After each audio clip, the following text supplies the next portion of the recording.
Hi, good morning. Mukhang hindi titila yung ulan, kaya pagkatapos namin mag-breakfast, ay nagsimula na kami sa aming agenda for today's video. Rest day ni Mister, pero marami kaming gagawin. Naglilipat bahay na kasi kami guys, pero inuuna muna namin yung mga halaman. Medyo marami kasi yung halaman ko, kaya sineset up ko na itong aking mini vegetable garden, tapos sunod na lang yung mga gamit. Ayan nga, kabilin-bili na ni Mister, magsuot daw ako ng gloves. Pero nahihirapan ako, ang laki-laki ng gloves. Hindi ko na maramdaman yung kamay ko dito. Kaya ayan, tinanggal ko na, mas madali pa pag walang gloves eh. Gamit kasi ni Mister yung isa mas okay yun eh. Kaya lang, nagbababa kasi siya ng mga paso at mga halaman. At siya yung nagbubuhat at nagdadala dito. Kaya kailangan talaga niya yung gardening gloves. Para hindi madulas hawakan yung mga paso. Kasi umuulan guys. Baka madulas si Mister sa rooftop pa naman niya binababa yung mga halaman. Anyway, pinupuno ko nga ng mga lupa yung paso. Kasi bago ni Mister ibaba itong mga paso, binawasan ko yung mga lupa, kalahati lang yung tinira ko, tapos nilagay ko sa sako yung lupa na tinanggal ko. At ngayon ay binabalik ko na. Ayan, itong lemon tree ko ay binawasan ko rin yan ng lupa kasi sobrang bigat kaya niya, ng laki ng paso niya. Ayan, naibaba na ni Mister at nadala na dito itong aking lemon tree, kaya binabalik ko na yung lupa niya. Pinauna ko na nga kay Mister itong lemon tree kasi yung mga bulaklak niya, parang buds pa lang, hindi pa siya nagbo-bloom. Next week na ulit yung time ni Mister para magbaba ng mga halaman.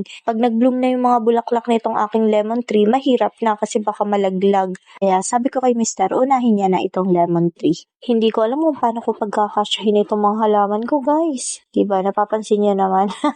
Nalilito na ako. Sige, kaya yan. Itong mahaba na paso, pagtataniman ko ulit ng cucumber. Pero syempre may trellis pa yan per araw. Saka ang palaya, kasi tinanggal ko na muna yung mga tanim ko. Magtatanim na lang ako ng panibago kasi ang hirap talagang ibaba kapag may mga ganyan. And nandito na nga rin pala yung tanim kong alugbati. Ayan, ang laki nito guys. Naku, 3 pa yung ganito kasi meron pa akong mga talbos ng kamote. Para magkasya itong mga halaman ko, siguro kailangan ko ng plant rack, saka para mas organized siya. Tama, kailangan ko talaga ng plant rack kasi hindi magkakasya to guys. Marami pa akong mga tanim na talong na namumunga na. Baka ibaba na rin yung lahat ni Mister. Ayan nga yung isang sako pa ng lupa. Yan naman yung lupa na binawas ko dun sa aking tanim na kalamansi. Malaki din kasi yung paso niya at mabigat buhatin. Kaya yan muna inuna ni Mister, yung lupa niya. Pagkatapos, bibit-bitin na rin yung paso na may kalamansi. Meron pa naman akong tinira na lupa doon. Syempre, hindi naman pwedeng kuhanin lahat dahil yung ugat nun nakakapit sa lupa. At ayan, another sako ulit ng lupa, yung bitbit ni Mister. Bali, kalahati lang naman yung lupa kasi mabigat din. Kaya hindi ko rin pinupuno. Kawawa naman si Mister. At ayan nga, nagtatanong pa si Mister kung saan ko daw ilalagay yung mga talong, mga okra. Nakuhanin, naguguluhan na nga ako. Sabi ko na lang sa kanya, kuhanin mo na lang muna lahat, Han. Tingnan mo na lang kung paano ko pagkakasyahin dito lahat yung mga halaman. At ayun nga, umalis na si Mister at umuwi na sa bahay para kunin pa yung iba pa pang mga halaman. Nilinis ko nga muna yung mga paso, tapos binawasan ko yung mga lupa bago ako pumunta dito sa bagong bahay. Para habang nag-aayos ako dito, binababa ni Mister at dinadala na dito. Yung mga paso na nalinis ka na. Okay na rin yung panahon, di naman masyadong malakas yung ulan. Kesa hinihintay namin tumila, ay mukhang wala naman siyang balak tumila. Sabi nga ni Mister, sayang daw yung oras. Kaya kahit umuulan ay kumilos na kami. Ilang days na lang din kasi totally lilipat na kami. And yung oras lang ni Mister na mag-asikaso dito ay tuwing rest day lang niya, every weekend lang. Kaya sayang din naman yung araw na to kung matetenga lang kami dahil umuulan. Ayan, binuhos ko na yung lupa na nasa sako dito sa aking lemon tree. Andulas kasi nung pala. Nasira na kasi yung handle nitong pala namin kaya wala na yung pinakahawakan niya. Basa, kaya madulas. Ayan, sige, hukay, halo ng lupa, tapos kulang pa, dadagdagan ko pa yan. Kaya pala sumakit talaga yung balakang ko. Buti naman pagkatapos ito, kahit alam kong pagod na si Mister, nagmassage pa rin siya sa akin. Sabi ko naman sa kanya, wag na, kasi syempre, ang sakit din ang katawan niya. Ang dami kaya niyang binuhat, tapos ang bibigat pa. Wala minamahal tayo ng tama Sana all, diba? Nagbawas na ako ng mga halaman yan, guys, kasi ang dami talaga. Pero syempre, halos lahat lahat kasi yan kailangan namin. Mga tanim kong veggies na halos araw-araw laging may bunga. At yung mga ornamental plants ko naman ay ang gaganda naman. Nakakapanghinayang din naman iwan. Kaya yung iba, dinala ko na sa hipag ko. Lahat ng variety ng aking ornamental plants, meron din siya. Dinala ko na dun sa kanila. Kasi hindi ko na rin alam kung paano ko yung pagkakasyahin. Ayan nga, ina-arrange ko ng ayos. Though, pababago pa to kasi meron pa ako mga ornament plants na nasa harap ng bahay. Di ko pa kinukuha lahat. Kasi nandun pa rin naman kami nakatira at ayoko na walang halaman dun sa harap ng bahay. Kaya siguro, yun na yung last na lang nabubuhatin papunta dito. And ayan, paikot-ikot na naman ako kasi, paano ba? Pamewang pa siya, Kasi guys, grabe, space. Kulang tayo sa space. Problema pa nga ako sa aking mga hydroponics. 4 na box yung hydroponics ko para sa lettuce, pechay, kangkong. Hindi ko pa alam kung paano ko sila at saan sila isi-set up. Sa susunod ko na po problemahin yun. Sa ngayon ay ito muna. Paano ko pagkakasyahin? Kasi guys, mapupuno na siya.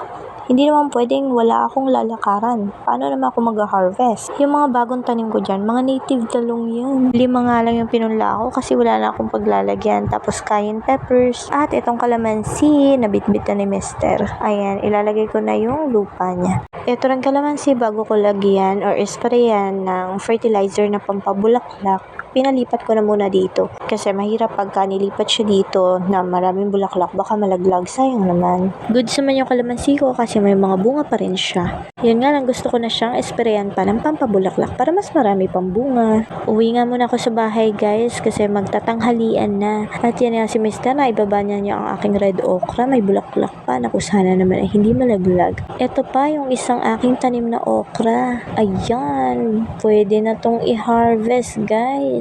So, dadalhin na to ni Mister sa kabila.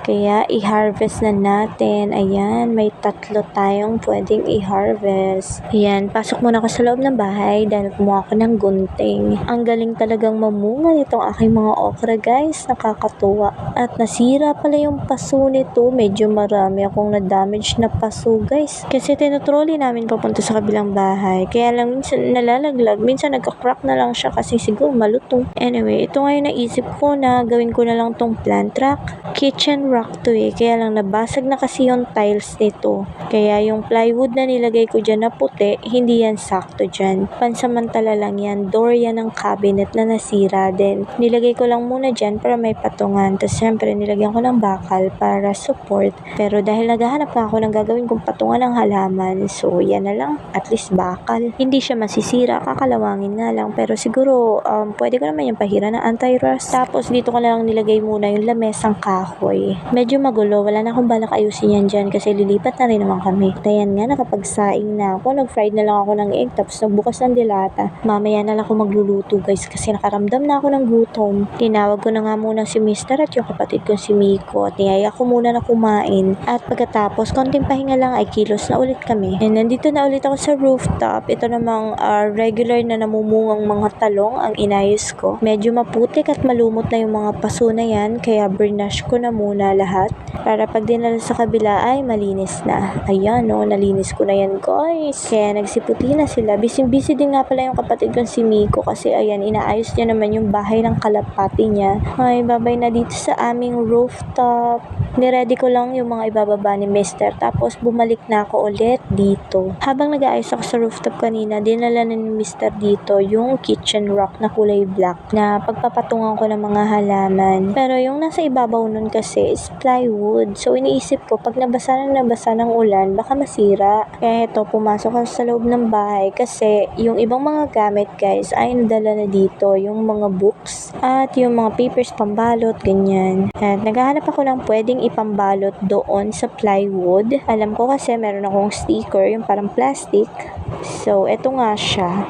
Yung brown, pero may black nito. Siguro naubos ko na. Yung black noon is mas maganda yung quality, mas makapal siya, saka maganda yung design niya. Para kasi yung marble na black, kaya lang wala na. So, no choice. Ito na lang talagang brown. Pansamantala lang naman. Marami pa pala akong gift wrapper for Christmas. Goods yan, magagamit lahat. Anyway, ito na nga lang yung gagamitin ko. Basta lang hindi mabasa ng ulan, hindi mabulok yung plywood. And ito nga yung plywood na sinasabi ko, maganda naman siya, kaya lang natatakot ako na baka masira agad. Since magiging outdoor plant truck nga ito, ay balutan ko na lang muna to ng sticker. Sayang talaga yung tiles dito nabasag. Napakagaling kasi ng mister ko. Alam nyo ba naman, wala namang support sa ilalim. Pero yung isang buong kalabasa, dyan niya hiniwa. Like, tinuunan niya talaga ng bongga yung kutsilyo. Ayun, basag ang tiles. Sayang naman. Pwede naman siyang palitan, customized na tiles or plywood, pwede rin. Pero maganda siya dito sa aking mini vegetable garden. So, dito na lang. Lalagyan pa to ng bakod sa harapan. So, nauna kong setup niya is dun nakaharap. Pero naisip ko, parang mas okay siya kung nakasandal siya sa pader. Kasi yung bakod ng harapan, pwede ko pang gamitin, sabitan ng mga hanging pot. Meron pa kasi akong mga disabit na maliliit na pot. So, sayang naman, magagamit ko pa rin yung harapan. Kaya eto, nililipat ko na naman, guys. Maayos na yung pagkakasalansan ko sa kabilang side. Kaya lang, eto naisip ko nga na dito ko na lang sa likod or idikit ko na lang siya sa pader, isandal sa pader. Ayan, mas okay siya. So, yan, may masisave akong space kasi 3 layer to. Pero naisip ko na kailangan ko pa rin ng plant rack para mas maayos tingnan itong mga halaman. Yung nasa harapan, nasa gilid. Pero soon na lang kasi hindi naman siya priority. And isa pa, wala pang extra budget. Ambon na nga lang, guys, kaya hindi na ako nagkapote kasi ang init naman sa pakiramdam na nakakapote. Yung mga nasa Wilkins, bagong tanim ko ng mga saluyot yan. Kasi ang hirap ng dalhin ng malalaki. Kaya naisip ko magtanim na lang ako ng panibago. Nasa likod bahay kasi yung mga saluyot ko at malalaki na yun. Yung iba nasa ground siya mismo kaya wala na akong balak na bunutin or ilipat pa siya. Tapos sakto, merong mga plywood na maliliit yung kapatid kong si Miko. Tinanggal niya yan sa kulungan ng kalapati niya kaya yan yung ginamit kong patungan dito sa plant rack.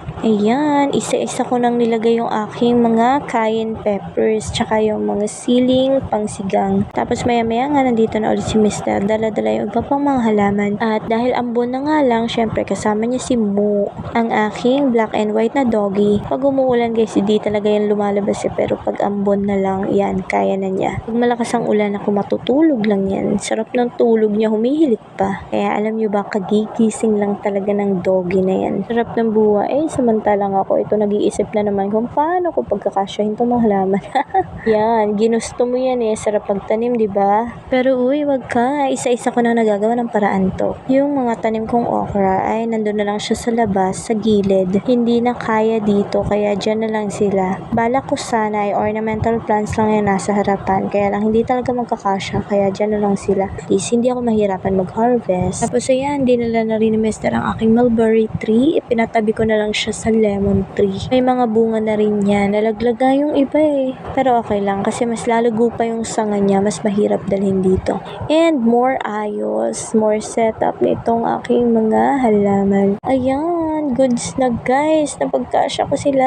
Nirepat ko na nga pala itong aking mga bagong punlang cucumber. Nakalimutan ko na kung anong variety yan, pero 3 variety itong aking tinanim. Nirepat ko na rin itong isa. Yung isang paso, kulang na ng lupa, kaya hindi ko na muna siya na-airpot. At hapon na nga, guys, kaya nagmamadali na rin ako kasi magluluto na ako ng hapunan. At para sa hapunan, i-harvest ko na nga tong talong. Magluluto ako ng ginataang tilapia, isasama ko tong talong. Tapos bagong tubo na ulit itong aking mga alugbati, kaya mamimitas na rin ako ng talbos. Isasama ko na rin dito sa aking lulutuin. Yun. Lalagyan ko na nga rin pala nitong aking red amaranth. Kailangan ko na rin naman kasi itong i-pruning. Kaya ayun, isasama kita sa aking lulutuin. Ito nga, guys, ay red amaranth plant or Chinese spinach. Sarap nito, guys. Yan, mas maganda na matalbosan siya para mas malago itong aking amaranth. Tapos, meron pa akong isang variety ng amaranth. Ito naman, yung may green and red or kung sa Tagalog ay kulitis. At itong aking saluyot, kailangan ko na rin tanggalin yung top niya. Parang pruning natin yan para magsanga pa siya ng marami.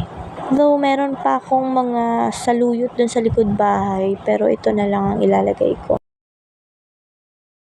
At ito nga, guys, ang aking napitas for today's video ay isasama ko na rin pala ito. Maliit pa siya pero kasi baka masira dahil may parang lamat-lamat siya. Pero goods naman, nung binuksan ko, guys, wala namang sira. Uy, balat lang talaga niya. At yan nga yung 3 okra na napitas ko kanina. At itong 3 talong, yung 2 maliit.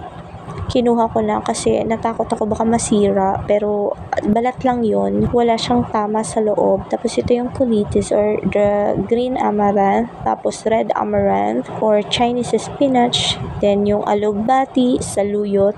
Kung meron ako ng pitas na sitaw, naku, isasama ko rin yun. Kaya lang kak-harvest ko lang eh. Kasi yung ibang sitaw ko, kakatanim ko lang. So, ayan, isasama ko siya sa aking ginataang tilapia. O siya, himayin ko na muna to, tapos hugasan ko na mabuti. Sa paghuhugas ng mga gulay, para talagang linis na linis siya, binababad ko siya mga 3 to 5 minutes sa tubig na may asin. Para if ever na may insekto, matanggal. Tapos, syempre, mas malinis. O siya, simulan ko na magluto.